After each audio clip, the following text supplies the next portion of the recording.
Brought to you by Williams. We make clean energy happen.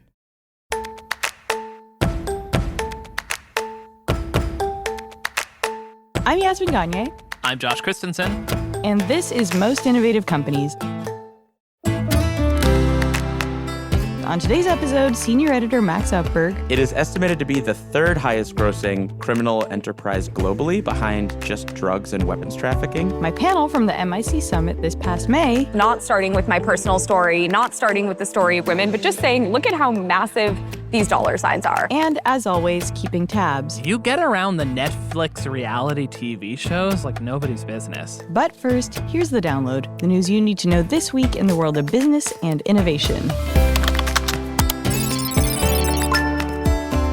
Lots of earnings news this week, so we're going to do something a little different. We're going to run through some of the marquee companies that released their Q2 earnings this past Tuesday and Wednesday. There's also some more big ones coming out today, but you're going to have to go to fastcompany.com to learn about those. Well, you'll hear about Figma later in this newscast. But you'll hear anyway. about Figma later in this newscast. That'll be fine. We're going to save that for a special, but yeah, well, let's start with Starbucks right now. You like Starbucks, right, Yaz? You're a big green tea fan. It is the only coffee chain that internationally serves iced green tea.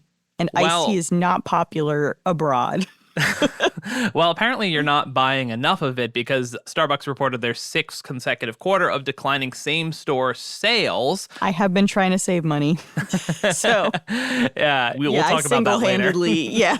Single-handedly imploded your financial life. All good things, but not great for the bank account. It's a 2% drop globally in those same-store sales, which is actually better than expected. Wall Street expected a 2.5% drop, but stocks rose 5% for Starbucks in after-hours trading. People have confidence in Brian Niccol. Yeah, it people seems love like the that guy. turnaround. Yeah, I mean, he's very successful, and he came to he's the doing office. a He was job. really nice when he was at Taco Bell. Yeah, that's true. And then he was at Chipotle, right? That was where he was right after. Got through that E. coli scandal. I don't know if he was there during the E. coli scandal. There, I forget. but No, that was a long time ago. I still went to Chipotle. There was no line, of course. So a lot of confidence in Starbucks turnaround plan. They're investing in Sharpies and more seating. Let's move on to Meta. Meta was probably the one that was the most ambiguous going into earnings. I think predictions were all over the place, but Meta beat its Q2 earnings, and their stock rose 8% following the report. I don't need to go into all the numbers, but it was good, and their stock rose accordingly. Yeah, it was good. Facebook did good. Facebook done good. I think I'm stealing this from Nilay Patel from The Verge, but I think I want to adopt the hot take that in response to some of the antitrust stuff, that Meta should just spin off Facebook instead of that would be really funny. Instead of Instagram, just sell off Facebook. Yeah. It probably is the better business move, but it would be so funny. It's also the source of like half their problems. It's like boomers spreading misinformation on Facebook. I know. It really is. I mean, it's all about WhatsApp. WhatsApp's the cash cow. I don't know, actually. All right, let's move on to Microsoft. This was a big one. Another a good earnings day for Microsoft. They beat expectations. And due to that success, they topped $4 trillion in market cap, joining what other company, Yaz? NVIDIA, baby. Yeah, and that has been MIC trivia for the day. NVIDIA and Microsoft are the two $4 trillion companies, which is insane. It's just like an unfathomable amount of money. Congratulations to my parents, whose retirement is all Microsoft stuff. Yeah. And my parents' retirement account, Walgreens stock. They diversified. They saw that coming. My dad worked for that company. He knew he had to diversify that portfolio. Let's move on to, this is purely for the podcast crowd. We're a podcast, so we got to talk about Spotify. So Spotify did not have a great earnings call. I mean, notably is like never really been a very profitable company overall. Lots of revenue, not a lot of profit. In fact, I don't think they had a profitable year until last year. Well, Just wait until that AI music continues to flood the platform. Just oh my wait. God. Yeah, there was There was that indie band. what's Velvet Sunrise? Yeah. Velvet Sunrise, something horrible. that's yeah, it's not great music, but it's also like here's the thing with AI music and stuff like that. It's not great, but also people's taste level on the average is pretty low, so it doesn't really matter. The other day, I had that song Rude by Magic in my head, which was like one of the most cursed songs ever written. Do you remember that one? No, I don't. Why you gotta be so rude? Oh, that one. Yeah, I do horrible remember song. that. And It's I was not like, great. this could be AI. Yeah, absolutely. And it was a hit. absolutely could be AI. Anyway, Anything by the Black Eyed Peas. Let's get it started hot. Let's get it started in here. listen, Elefunk is actually a very good album, though. Anyways, moving on. Let's actually get to another blockbuster earnings report. Robinhood. Vlad Tenev appeared on this pod a year ago. That's why his stock did so well. That's why his stock did He so well. benefited. He benefited from our insights. Yeah, it's the MIC bump. We should start making that a thing. Yeah. Just start like correlation doesn't equal causation, but anytime someone who comes on this show ends up doing well, Yep. call it the MIC bump. And if they do bad, we're like, we knew it. We knew it. We Saw it called it. coming. We called it on there. Looking at you, Sweet Green. So Robinhood's stock is up 180% so far this year, and their revenue year over year has jumped 45%. Anyway, look, investing, building out crypto stuff, it has benefited the company immensely. So Yeah. there's that. And prediction markets. It's all kind of bleak, but that's okay. And let's finish up now. Now you can't call us. We are tough but fair. One of our biggest foes on this show, Boeing, had a good earnings call this past quarter. More proof that the stock market barely makes sense. Yeah, it's very true. But they reported $22.7 billion in revenue in Q2, which was their biggest quarterly revenue in 6 years, and a 35% jump compared to a year ago. It's been at least a month since a Boeing plane hasn't malfunctioned, so Yeah, well, so there's that. just got to keep those planes in the sky, doors and all. Now, we hit Boeing. We got to do another newscast standard, which is talk about tariffs. Oh my God. We actually don't have a product recall to talk about, but actually, no, we totally do. And I'll just bring it up quickly at the end of this newscast. It's one of the funniest ever. Oh, yeah. Okay, yeah. We'll save it. We'll ad-lib that one at the end. On Wednesday, President Trump announced the imposition of a 25% tariff on India starting Friday, August 1st. The tariff was levied in part because of India's reliance on energy and military equipment from Russia.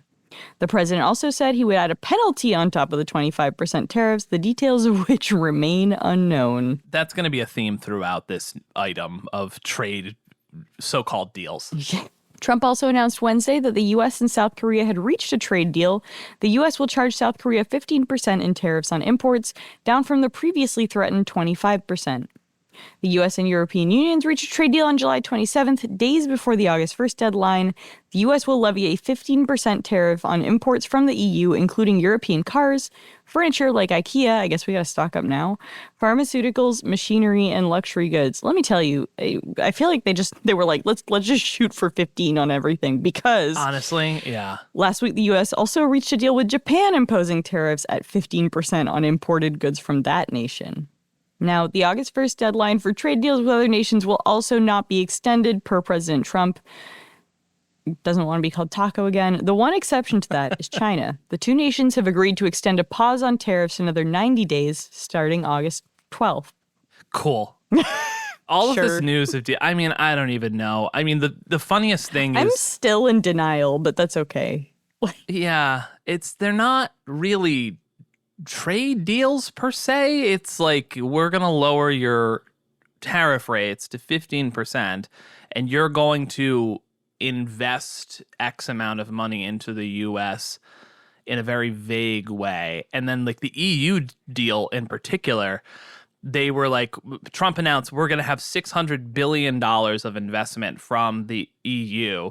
And then the EU came out, or Brussels, the president of the EU, or different EU officials were like, well, that would all come from private companies, and we can't actually make them invest. And how we came to that number was just asking them what they thought they might invest over the next 3 years. So it's nothing. It's nothing. It's the Yaz approach to negotiating.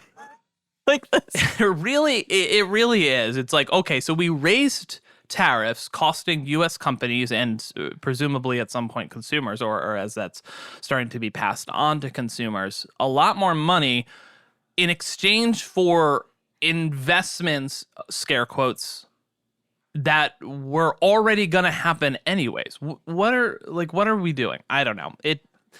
Why am I trying to get into the mind of the Trump administration? Why am I trying to understand this? There's nothing to understand. Let's move on to something that's easier to understand. Trade daddy. Interest rate daddy Jerome Powell strikes again. Despite pressure from the White House to cut interest rates, the Federal Reserve left interest rates steady and unchanged. This is the 5th time in a row that the Fed chose not to raise or cut rates. Interest rates remain between 4.25 and 4.5%. Did you see the video of Jerome Powell? Yeah, it's so Donald funny. Trump at the Fed building under construction. So awesome. It's so funny. If you haven't seen it, we'll put it in the show notes. Put in the show notes.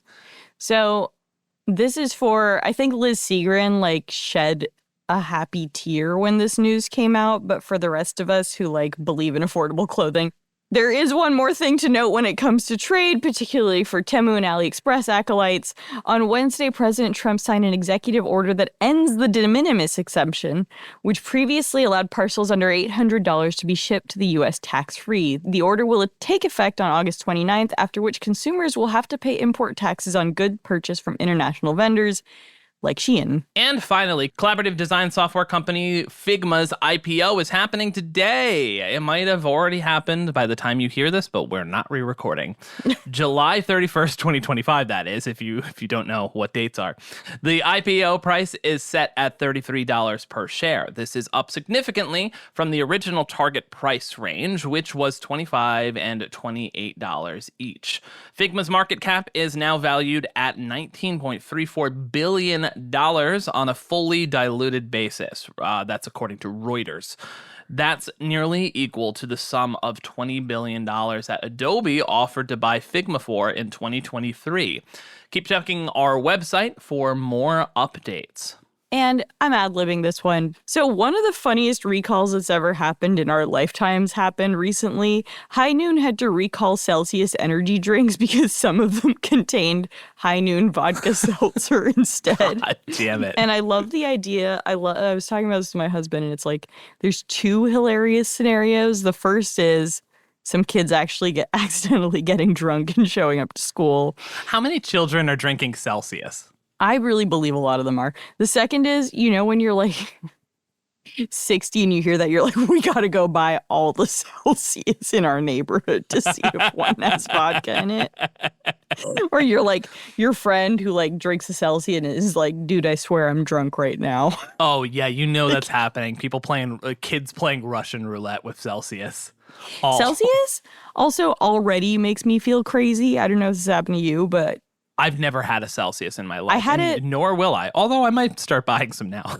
My husband really likes it, but I had it once before a workout, and I got to say, it was wildly efficient, but then I crashed. I felt crazy. It's just You are very sensitive to any sort of caffeinated chemical. It has more caffeine than a Red Bull or the same amount, which I don't think I realized. That's insane. Yeah, dude. That's I didn't an realize insane thing to until put in your body. What is this, Panera? What is this, charged lemonade? Lou really wanted to try the charged lemonade. Of course he did. He was we gotta go. And I kind of wanted to as well. Are they still selling it? I just wanted to see what the hype is about. Sure, I have a history of heart disease in my family. Anyway, what is life without risk? What is life Next without season of risk? Taskmaster, one of the tasks is just going to be drink a charged lemonade. Drink a charged lemonade. It's Now going to look. be, can you differentiate a Celsius from a high noon? I feel like we've seamlessly transitioned from the newscast through to our initial banter segment. So I'm actually just And that's the gonna news you read- need to know That's- today. Let's that's move the on. news you need to know today. I'm just going to introduce our interesting segment A that has nothing to do with anything we've talked about. Nothing to do. No, instead we're talking about art crime with somebody who definitely does indulge in Celsius and would be the guy who finds a vodka seltzer in a Celsius can at his local bodega, and that is Max Ufberg, our senior tech editor. So he recently wrote a story about art crime, which is obviously a multi-billion-dollar criminal enterprise. Now, what you may not realize, what I didn't realize until I read his story, is that art crime is weirdly easier than ever to do because of technology. AI can produce deepfakes. You can 3D print a lot of stuff. And it's really difficult and always has been to track the kind of origin or provenance of pieces as they change hand. So Max actually wrote a story about how technology is both making it easier to forge stuff and making it easier to actually identify forgeries, thanks to a touch-free optical scanning method developed by Washington-based startup Elythion. Here we talk about it with him. Hey Max, welcome to the show. Hey, thanks for having me. This is like 3 times in 4 weeks. I just have to jump in and say that. You're basically a co-host now. Do you and Chris Stokel-Walker? Not our most downloaded episodes, but that's okay. Yeah, that is also welcome to any new listeners. We have a crazy amount of new listeners and downloads over the past few days. I don't know where it came from, but well, not complaining. I'm so sorry you're here. Well, welcome. Don't worry, I'll be sure to make those numbers taper off real quick. Before we get into the art heist world, how did you come across this story? Like, what made you want to write about it?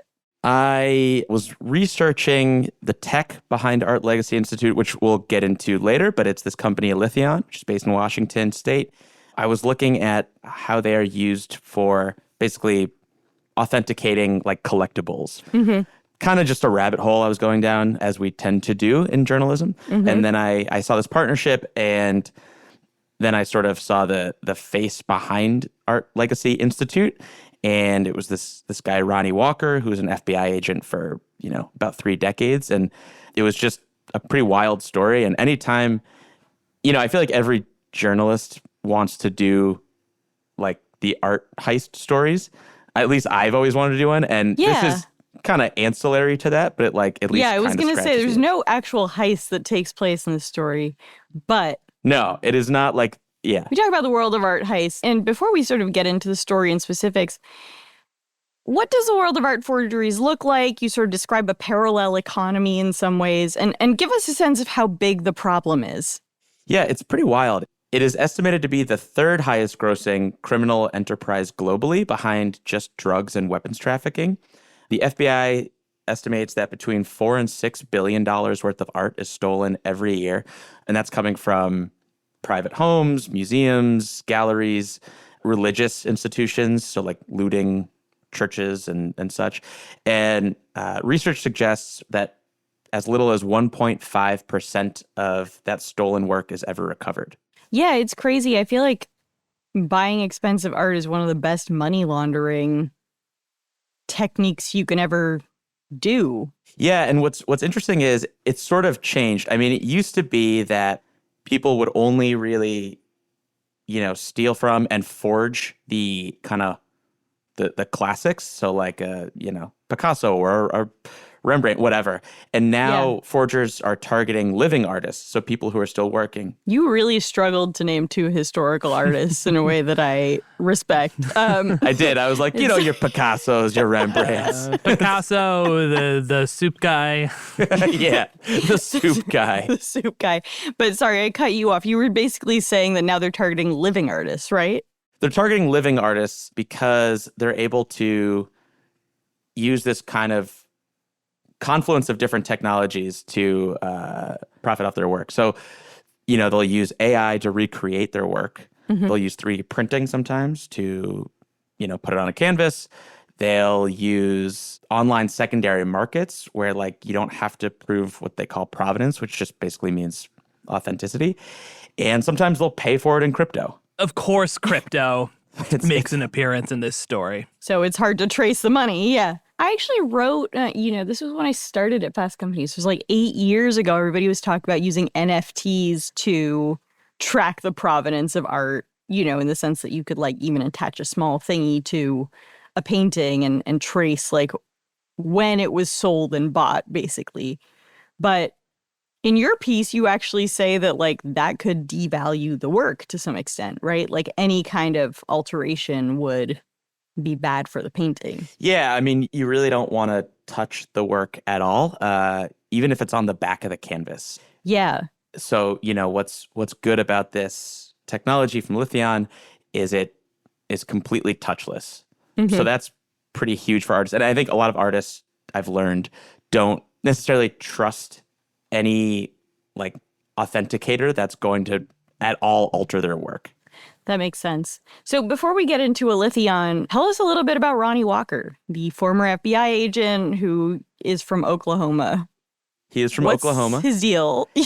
He was an FBI agent for over 30 years.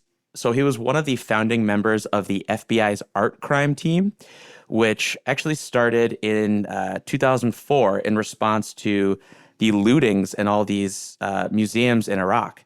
And there was this sort of growing problem in Iraq coupled with all this international art trafficking. So the FBI formed this specialized unit of agents who it's like a great premise for a movie. They trained all these agents in sort of art history, like international smuggling, cultural property law, all these things. So Ronnie was one of their lead undercover agents. So he would go around, he would essentially do like these long-term, months or sometimes years long operations where he would be posing as a buyer or a dealer. He might be meeting with people in like a bar in Miami, posing as like a tech bro buyer, or going to, some other far-flung place, posing as like a high-end dealer, whatever it is. Mm-hmm. He was one of about 20 agents they had, and collectively they've aided in the recovery of some 20,000 pieces, so about $1 billion worth of work. They actually, I'm like weirdly obsessed with this, and I hate to burst your bubble. They did make a movie about them, but have you heard of the Monuments Men from the Second World War? They did, right. But Monuments Men, I think that was like a specialized unit during World War correct. II, right? But they were basically, their job was to like recover artwork stolen by Nazis. Yeah, and so I think restitute it. I think the art crime team is not so different. It's just undercover stuff, I guess. Right, undercover. Yeah. It's also, I think Monuments Men was like a specialized operation that had a short window of existence. Yeah, that is true. And this just exists in perpetuity. Well, because that was all volunteer. I think Monuments Men were all volunteers. This is the most anyone's talked about the film Monuments Men, maybe ever. I was on the Wikipedia page recently for some reason. That's great. That's great. Yes. I was like, these people were heroes. Anyway, my ear was more caught by the pageantry of it, just the costumes and the. My mind immediately goes to Dana Carvey's Master of Disguise movie. It is cool. I mean, Ronnie told me undercover work kind of comes down to meeting the sort of subject's expectations. So like you have to know what they want to see in this person and meet them there. Like if you sometimes that might mean dressing like a disheveled billionaire tech bro who has too much money, and the sort of like hoodie Zuckerberg look or old Zuck look. Other times it would mean wearing the like, thick glasses and fedora. It's kind of wild because like I feel like if you're a woman, you know this instinctively from dating, but I also I'm like it's what's crazy. I'm gonna quibble, but I don't think anyone wants to see a fedora. That's an interesting point. Talk to Ronnie. Maybe he's actually not as effective as I thought. He's always showing up in a fedora. Again, I don't know many art dealers, and maybe popular amongst that crowd. So what led Ronnie to retire and sort of set up this new foundation, ALI? So Ronnie basically just like hit his cap, right? You have a certain number of years you can work in the field, and also he was hitting retirement. So he stepped aside, and then he was joined by his colleague at the FBI art crime team, Dave Bass, another agent. And Dave joined ALI a few months later, just because he retired a few months later. But Ronnie is president. It's sort of his baby. So he had been seeing this uptick in forgeries and had sort of noticed over the course of the last couple of years, as we talked about earlier, tech was making it a lot easier to create forgeries of, especially of living artists. And he thought it'd be really interesting to try to protect artists before their work is forged or stolen rather than after, which, like, the art crime team is great, but they're recovering things that have been stolen, forged, whatever. So this is the idea here is like nipping it in the bud. Something that I was trying to figure out from your piece, you mentioned some prominent artists like Shepard Fairey, for instance, who are alive now, but how do they make the determination for like which alive artists they should protect? Do you know what I mean? So for ALI, they're offering their tools to anybody. Gotcha. Yeah, so they've got a couple things in works. The big thing is this, I keep referencing it, but this partnership with Aletheon to use their authentication tool that basically uses optical scanning through like an iPhone or Android. Oh, wow. So an artist can use their phone, use the Aletheon tool, create a forgery-proof sort of touchless fingerprint, they call it, for each work of art. And that essentially acts as a touchless watermark. And then they've got this mobile app and website that they're doing in coordination with Amazon Web Services that's going to allow artists to create a catalog of their work, to like document their work at the moment of creation. Gotcha. That makes sense. And tell us a little bit about Aletheon. Sorry, I feel like I kind of jumped the gun. But what is the deal with that company? Yeah, so Aletheon makes what they would call high fidelity optical scanning. So they have this flagship product called Feature Print that uses, as I said, like off the shelf cameras, just that could mean your smartphone, to make these microscopic surface traits of an object and turn them into a numerical code. So something really interesting I learned just talking to folks at Aletheon, if you take a stack of paper printed in a mill or a sheaf, is that a sheaf? Sure. A ream I know of what you're paper. talking. If you take a ream of paper, You're from Scranton, man. I know it's. I'm not doing my hometown proud. You're the fictionalized version of it. At least. So if you take a ream of paper, each piece of paper will have like the most minor difference. It might be like 0.000% difference in some right angle on the paper, or something that's like no human or most robots can't detect. But by studying these super minor things, you're able to create a numerical code. It's much easier, I think, with art. It's not like you have to worry about that, but you still do it. If I'm an artist and I make a series of prints, this still allows me not just to essentially authenticate my like oil painting, which is kind of easier because there's so many textures, but even my print, which is one of 100, I can still ID each individual one. Gotcha. So art crime has evolved in recent years, and you actually briefly talked about this at the beginning, but tell us a little bit more about how tech has actually enabled the acceleration of forgery. If you're a forger, there are a number of easily accessible AI models that can produce incredibly convincing works in minutes, which are basically indistinguishable from the originals. It used to be if you were a forger, you either had to replicate it using like your paintbrush or what have you, or a really good printer, but there were more steps to create the work. AI, just as it does in so many fields, creative and otherwise, completely streamlines the process. And it does it so much faster. Right. Like it's a speed issue. So that was part of the problem that Ronnie was seeing, is like the scale of forgery, the volume of fakes is just staggering now. And secondary marketplaces, and also like the US Copyright Office, are just flooded with AI created forgeries, and it's becoming impossible to know what's real and what's fake, or what's stolen.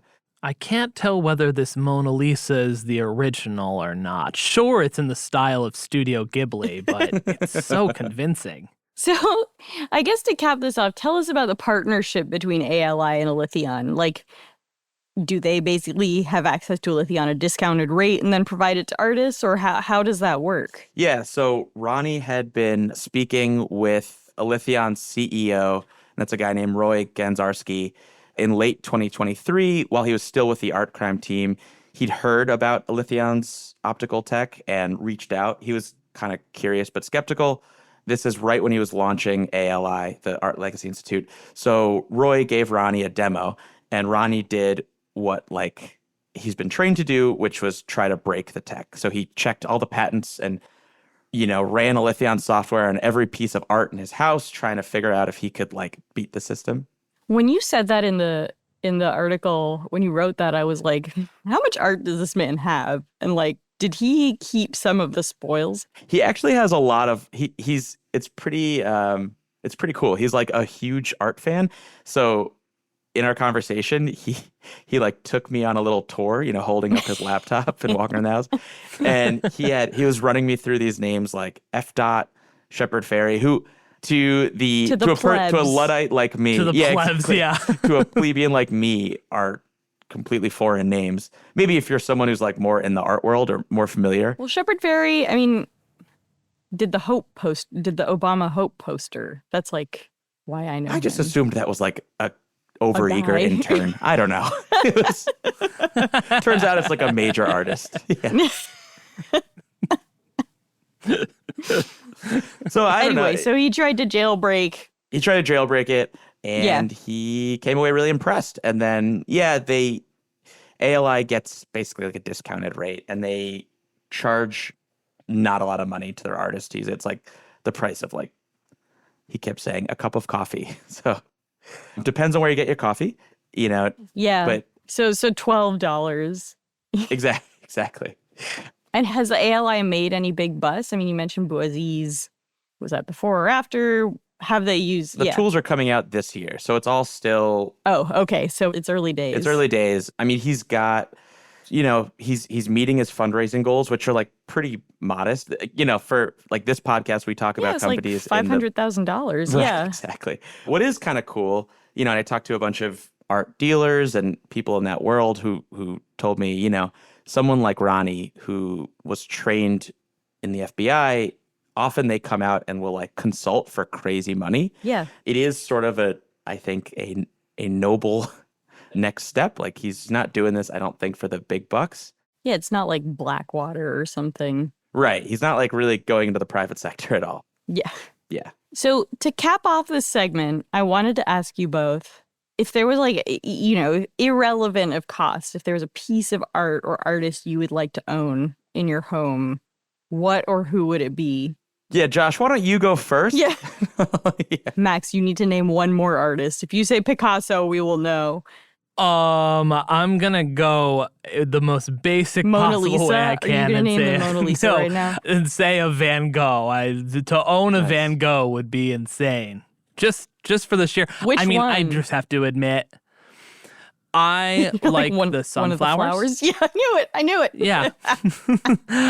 No, I'm gonna have to admit, I don't care about art Well, art doesn't care about at you. all.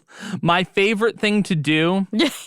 Well, no, my favorite thing to do, I do like going to museums because I do think it's fun, but mostly to find where the weirdest looking children are in paintings from the neoclassical period. I told you about super fun my to do. modest hit iPhone sticker packet art babies that Yeah. I made that was relatively popular incredible. until I didn't want to pay $15 a month to keep it on the App Store. Oh, it's terrific. No, I mean, I have no real interest in owning a art piece or whatever. Totally, more power to people who care about that and are into it.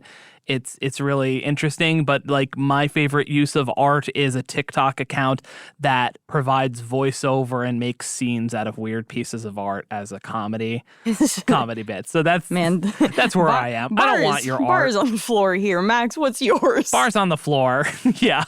I, too, will go with the Van Gogh sunflower.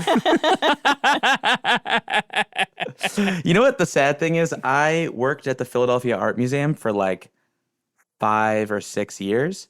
Yeah, but So you were stoned every day when you showed up to be a docent or As whatever. you should be.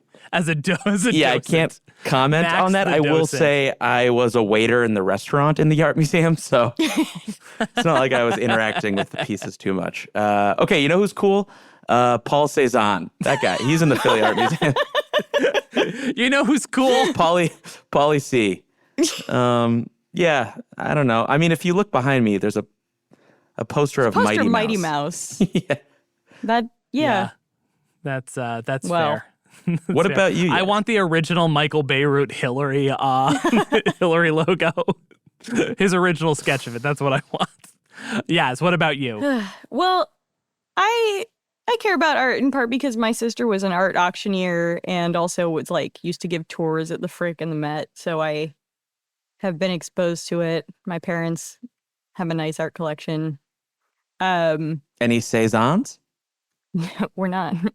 My parents are live, laugh, love types. No, so I've always loved, but I do think it would look weird in my home. But Vermeer, there's only like Oh, yeah. 10 of those paintings. A bunch of them are in the Frick, and they're like they have this sort of sense of quiet mystery that I've always loved. Anyway, look, I don't think you're the audience Oh for my this. I God. don't think You you're just said quiet Yes! mystery. You look at them and you're like, anyway. I did just read Art is Life by Jerry Saltz, the New York Magazine art critic. And you still could not name an artist. He names so many artists. They kind of wash over you at some point. It was really good. I read it because I was sort of like, I always felt like I was missing something with art. Like I couldn't appreciate it as others do. And I don't know, I read this book and I sort of came away being like, your impressions, fine. And that's kind of the whole point. Yeah. Wow. I don't know. I had to take a mandatory art history class in college, and I gotta say, I was like, maybe I should have majored in this. Anyway, it was too late. Well, And that's the end of the segment. We'll be back with Max for keeping tabs, but first, we are going to take a quick break, followed by my panel from the MIC Summit with Katie Storino, founder of Megababe, and Priyanka Jain, co-founder and CEO of Evie. As affordable, reliable energy demand increases at historic rates, one company is uniquely positioned to accelerate America forward. Williams. We have 117 years of know-how in powering progress, and we're ready to power the next 100 years of innovation. Learn how our natural gas infrastructure is critical to the future of AI at williams.com.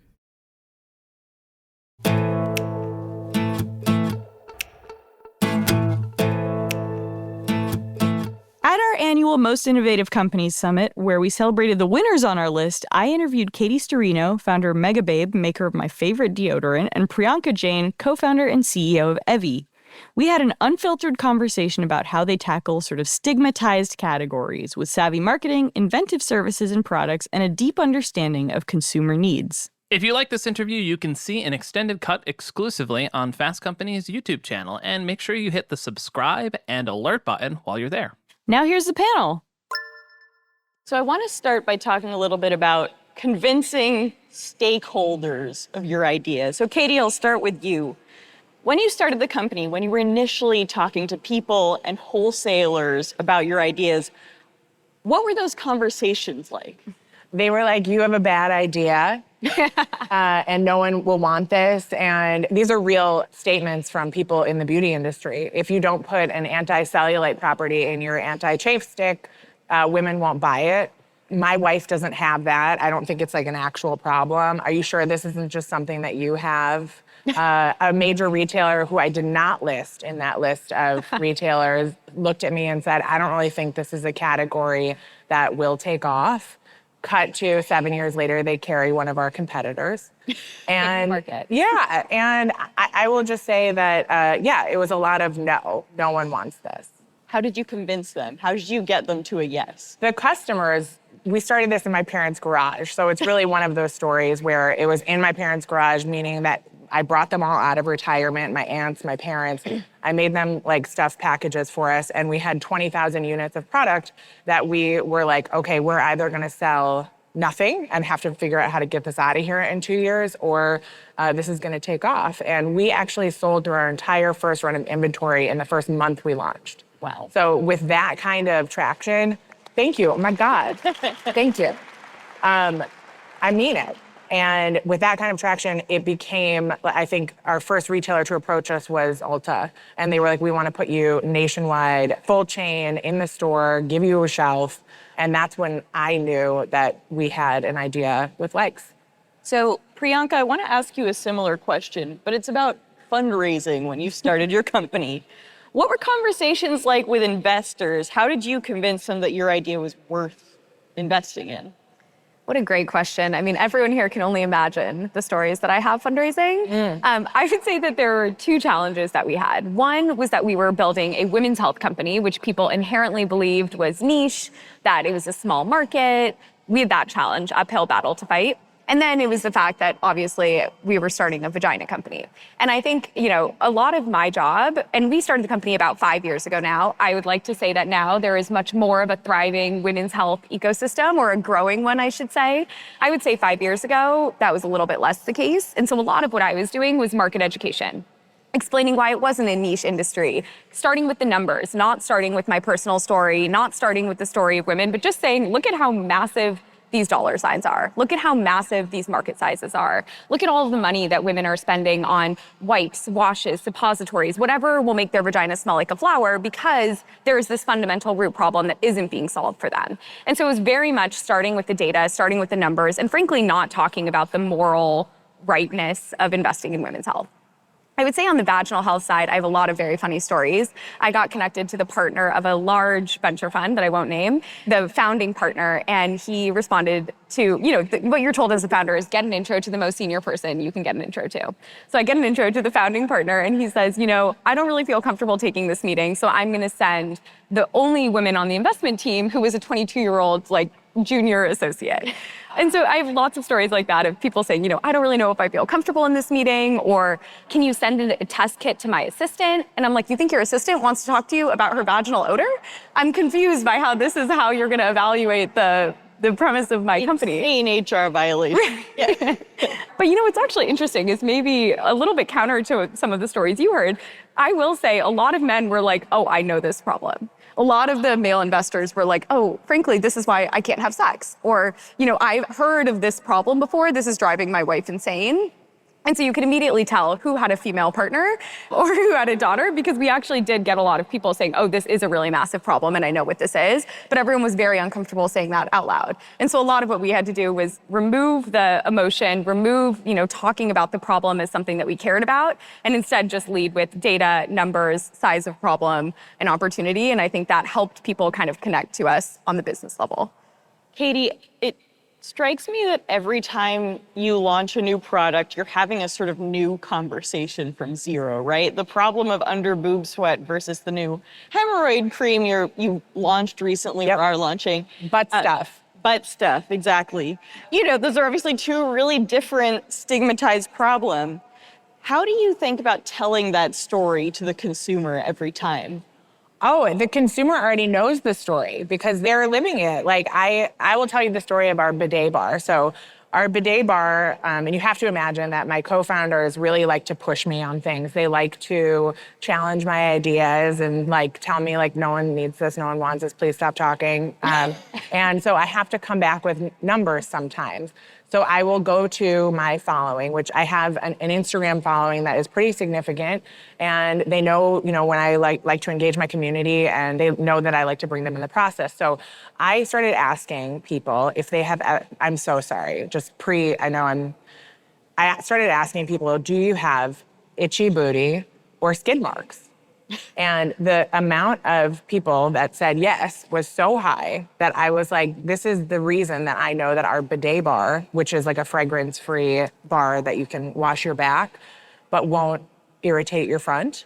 I knew that that would be a successful product. And I had to fight the idea of, well, this should be a feminine care wash. And I was like, no, I don't want it to be a feminine care wash. This is specifically for the butt, because look at all the people who want this product for the butt.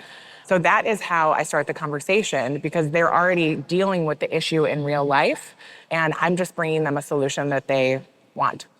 how do you choose what to tackle next? Like, how did butt stuff come up on the product roadmap? I had wanted to make a hemorrhoid cream basically since we started, but it's much harder to make that than other products because I wanted to make a maximum strength one. I wanted to make sure that it was clean and it didn't have some of the ingredients that the obvious brands out there have. And it was going to be a more expensive product too. So we definitely waited and worked on that for a number of years. And then when it launched, it became one of our top sellers on Amazon, which I think is really interesting because these aren't customers who are necessarily coming for the brand. They're finding the product and they're like, I do want an alternative for that. But I think you asked how it came up. When women have babies, quite often they have terrible hemorrhoid experiences and they're just sent home with this drugstore crap. And both of my co-founders have had babies, 3 babies each while we started this company. And I was like, we got to do something about this. So, Priyanka, I want to talk a bit about your product roadmap, but specifically about how you educate your customers around new products. I was on Evie's Instagram page. It's got a lot of sort of very beautifully laid out educational materials, but tell me about that piece of your company. Yeah, absolutely. We always say that our marketing strategy is just education, right? I think to your point, vaginal discomfort is the leading reason that women seek healthcare advice in the US. So it is a very, very, very prevalent problem. And like I said earlier, they're not getting solutions when they go to the doctor. But that doesn't mean they're just giving up. It means they're turning to the internet, right? They're going and they're saying, why does it burn when I pee? Or why do I have this symptom? And what they're being hit with is ads for, again, products that make their vagina smell like flowers, right? And I think what they're actually looking for is scientifically based medical educational information. And I always say that we're really lucky that we started Evie kind of in the age of TikTok because I feel like the age of Instagram was a little bit too picture perfect for what we were trying to do. But we started a TikTok in the early days and it ended up becoming really large because I think that what we were talking about was something that women were looking for. They were looking for this education. They were actively searching, but they weren't being given any type of actual information. And I think that was part of the success of our first product, which was the vaginal health test. We basically brought whole genome sequencing to the vaginal microbiome, this technology that we had used on the human genome, the gut microbiome, the oral microbiome, the plant microbiome, every microbiome except for the one that women have. And we were like, wow, why don't we bring good technology to women's health? And we started there, and I think the reason it resonated is because we weren't trying to sell people a silver bullet, flower-based solution. We were selling them information on their bodies, right? And I think that's really what women were craving was education and information. And so essentially every time we've expanded the platform, it's really been response to 3 things. One has been, as you said, what do patients actually want? So we built a precision care platform, not because I thought we were gonna do that, but because patients came to us and said, I don't have a doctor, my doctor doesn't believe me, I can't see my doctor for 3 months. So we decided, okay, we have to do that. The second guiding principle for us has always been, where is the best science? So we recently launched a fertility insights offering because there was so much research showing that the vaginal microbiome was incredibly predictive of fertility outcomes, but there was no way for patients to access that information. So we followed the science. And the third piece is, where is there a gap in education? And where is there a stigma that might have actually prevented somebody from knowing something that was kind of an obvious fact that we should know? And so using those principles, we've kind of been able to expand the platform to add these different products and services that women really need, and also really in service of the data set that we're building, right? I would say one of the key components that drives the science side of our roadmap is that we now have the world's largest data set that's ever been built on the vaginal microbiome. So we're able to use our own data to identify these novel insights and help kind of develop these new products. Every brand, from a consumer-facing brand to a B2B SaaS company, talks about community and building their community. And Katie, I'll start with you. You're an influencer. Even before Megababe, you had this incredible social presence. How do you bring that community along with you on your journey as you create the brand? I started the brand for the community. So that's been day one. Before I started Megababe, every spring I was asking people what they were going to use for thigh chafe. And then we were all experimenting with different brands and different things together. So it's I feel like they started it with me. And what I also think is interesting about our journey is that I did not want to be an influencer brand. I had 70,000 followers at the time when we launched, which is not a small amount, but it's not going to launch you into space. And I think what is interesting, I kept my face off the website. I kept my story off the website. I didn't want people to attach me to the brand. I wanted them to find the brand, love the brand, and then it's a great thing to find out that I'm involved because I just didn't want to be an influencer brand. And social media is a really toxic place. Sure. How do you keep the conversation kind of civil around these taboo topics, both on your personal page, but also, just on Megababe's branding page? Well, we have a pretty safe bubble in our, my social. Somehow I really don't get many negative comments, and our Megababe social, we don't get negative comments for the most part. But what happens when you get into the outside of our bubble, into the outside world, we're running an ad right now. I really wanted to make an ad like the My Pillow guy or ShamWow. Like when you're watching TV and the ad comes on, you're like, what is this? I'm like, why are you screaming? So I wanted to make an ad like that because I thought this will get people's attention. And I do a thing when I apply my thigh rescue. I put my leg up on the wall, on the little stoop, wherever I am, and I reapply my thigh rescue because I need it. And I call it throwing a leg up. And so we are running this commercial now on network television. Wow. Yeah, yes, I know. Are you in it? Yes. Wow. And it's very exciting. But I'm putting my thigh rescue on, and we have received so many bad emails. People took the time, imagine taking the time to go to your computer and find the email address and write to us and tell us how much you hated our ad. Because you shouldn't be putting fat women on TV. You shouldn't be showing this unladylike behavior. This is disgusting. Do that in your house. You shouldn't even need that product. Lose weight and you won't need it. So the amount of negative feedback we're getting from the ad just shows me how much work we have to do in the education space. How do you think about sort of dealing with backlash or negative comments on social media? And how do you bring people in to the community? It's a really interesting question. We do not have a broadcast ad yet. So I have hidden from Evie's social account. I am not the face of Evie's social, to your point. I think for us, we kind of have a similar experience where I think the people who end up on Evie's page tend to be people who are actually curious, actually want to learn more. So it's not like a super prevalent problem, but I will say, I'm sure you run Instagram ads and Facebook ads and stuff like that. Yeah. We do get the comments on there where people will say, this is disgusting, or nobody cares about this. This isn't a problem. We also, I don't know if you have this issue, but we get banned on social media advertising all the time. Yeah. Oh my gosh, all the time. You can run porn ads on Instagram, but they have banned our hemorrhoid, they've banned our butt stuff. You can run erectile dysfunction ads. I mean, we all know from subways, right? Yeah. You can do it everywhere, but we can't say the word vaginal microbiome. We can't say the word pelvic floor. I mean, again, vaginal discomfort is the #1 reason women seek healthcare advice, and we can't use those words in ads. And so we have to be super creative about, how do you talk about the problem so that we can advertise? And when you think about, back to fundraising, if you can't advertise your product, it really hinders your ability to grow. And so I think that it's a really big challenge where there's these massive markets of unmet need, but then the primary ways of reaching your patients are actually limited for the majority of products that serve specifically women. And so there's actually some great organizations who are working on this. I hope there will be change. But for now, we've just found some creative go-arounds. What companies inspired you when it came to marketing or getting your message out? Katie, we can start, or Priyanka, we can start. No, you start. They launched after us, but I love the way Starface talks about things. Yeah. Yeah. You guys know Starface, the pimple patches? Pimple patches, yeah. Why? Oh, because they have taken their case and they personified it. They have a yellow case with a smiley face, and it's their main character, and they don't have the founder face. It's just this case having adventures, conversations, collaborations, and that is really brilliant.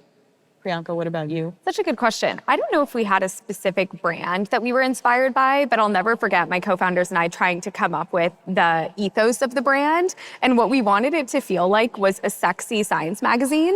That was our tagline to ourselves, because what we wanted was something that was cool in women's health. I think what we felt everything was very pink. It was nothing felt chic. And my co-founder, who's our chief marketing officer, is very chic and very cool. And so she was there's a lot of space to build a brand that is actually aspirational in women's health.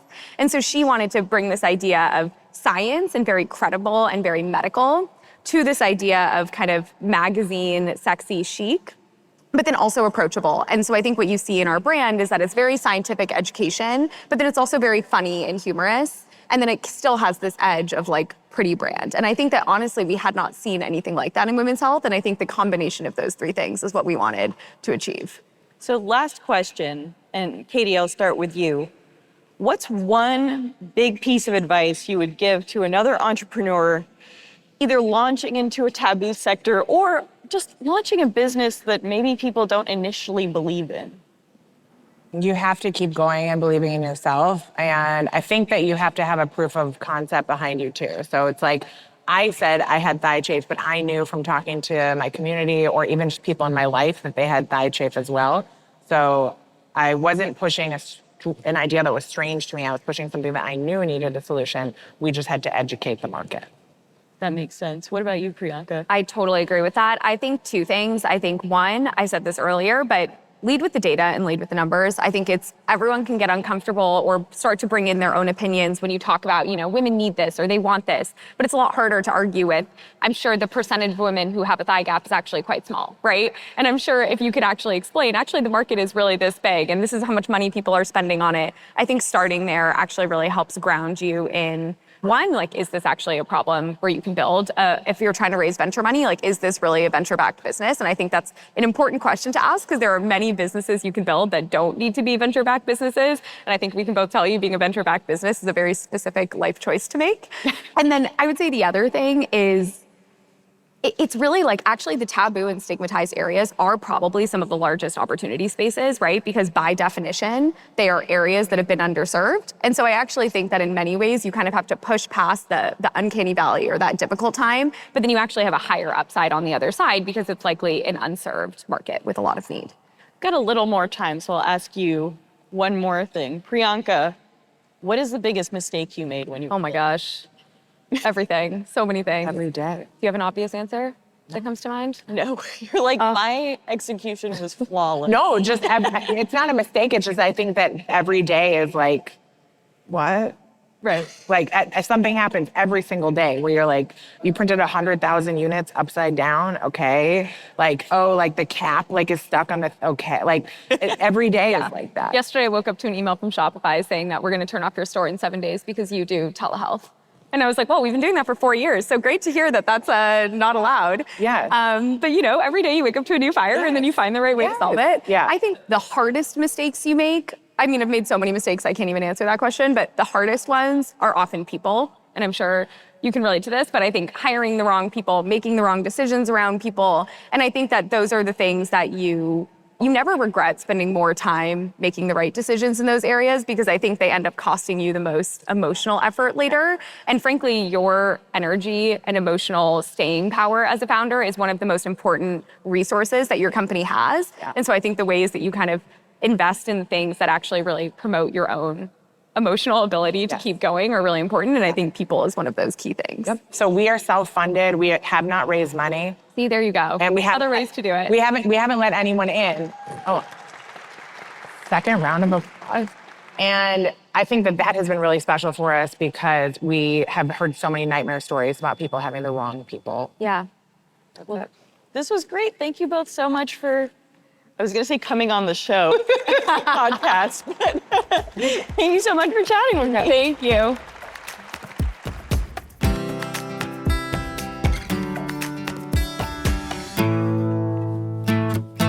Okay, we are back and it's time to wrap up the show with Keeping Tabs. This is where each of us shares a story, trend, or piece of pop culture we're following right now. And Max, since you're our guest, again, what are you keeping tabs on?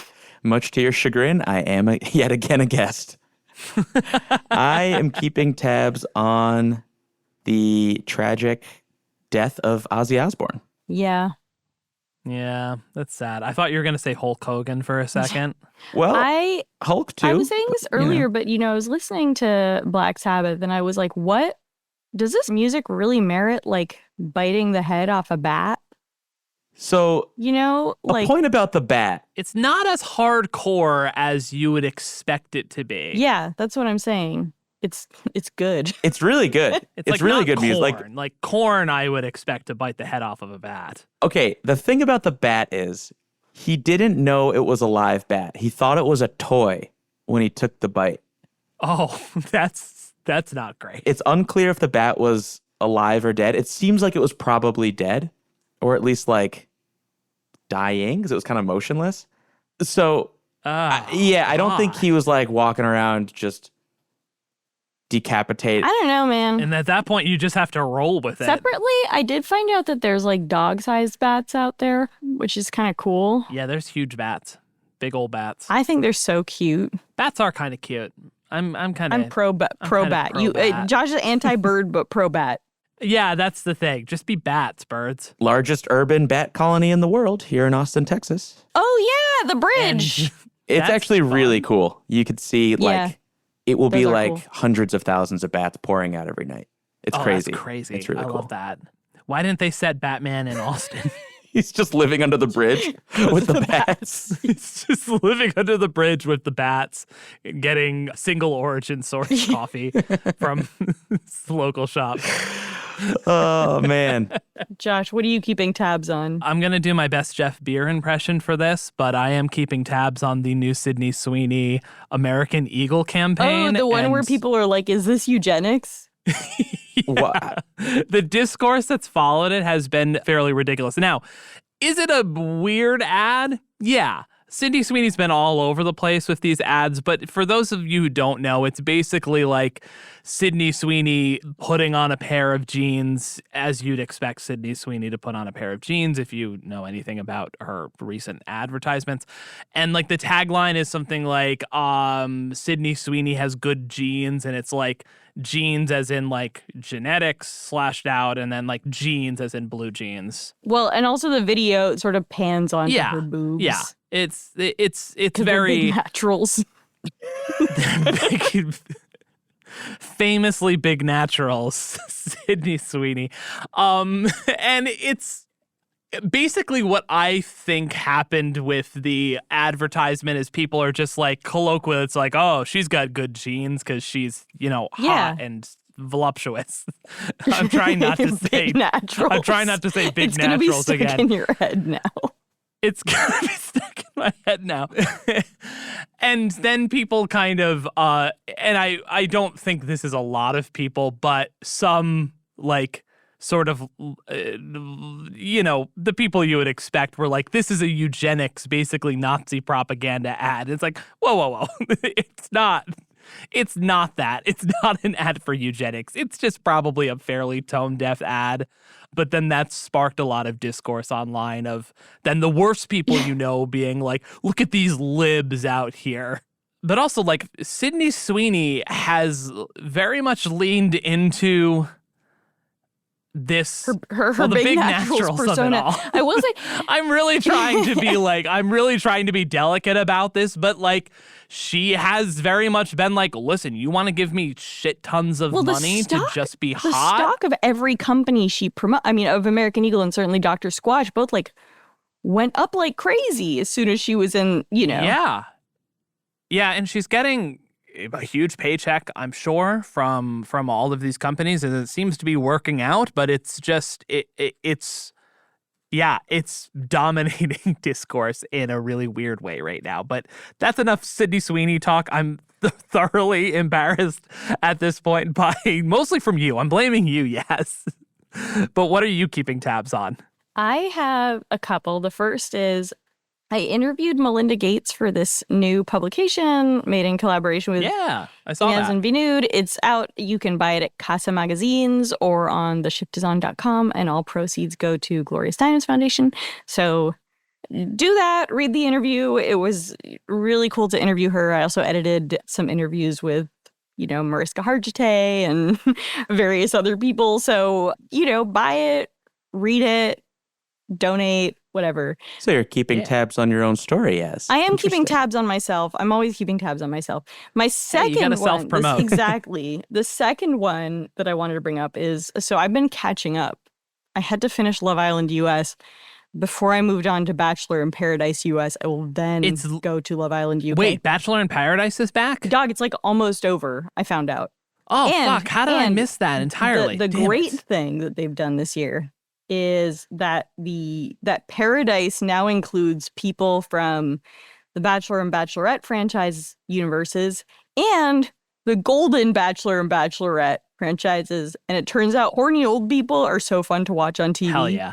And That's awesome. It's just made me love them more and feel better about aging. And they're all so crazy and awesome. That's great. Are they mostly sticking to their age bracket? Mostly. There was dating? so I am caveat that I'm behind on the season, but there was one surprise moment. But it was more of a friendship thing, I would say. Oh, okay. Yeah, like where they're like, well, I'm going to give you my rose. It's really more of a friendship rose to keep people going. Yeah, that always happens with The Bachelor in Paradise. No, I do love that. And I got to see like a 7-year-old woman do a body shot for the first time. That was really cute. Hell yeah. Weirdly That's cute. awesome. And It's like a real life Golden Girls. Yeah. It's crazy. Yeah, it's yeah. a real life Golden Girls. That's fantastic. So yeah, I highly recommend. I mean, you know, it's also kind of interesting to see all the sort of plastic surgery options. Oh, our producer just said you may like the later daters on Netflix. I have obviously watched that, Sam, and also loved it.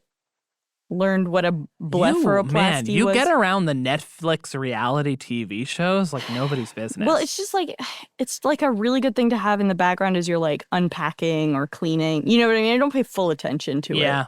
It's just like... Or working. Working, or honestly, reading. Or, sleeping. You're not wrong.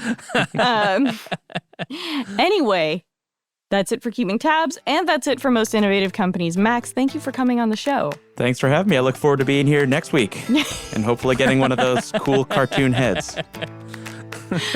And that's it for Most Innovative Companies.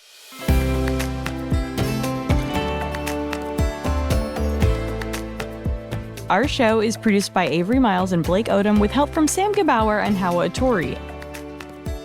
Editing by Matt Toder, mix and sound design by Tad Wadhams and Nicholas Torres. Our executive producer is Josh Christensen. Remember again to subscribe, rate, and review, and we will see you next week.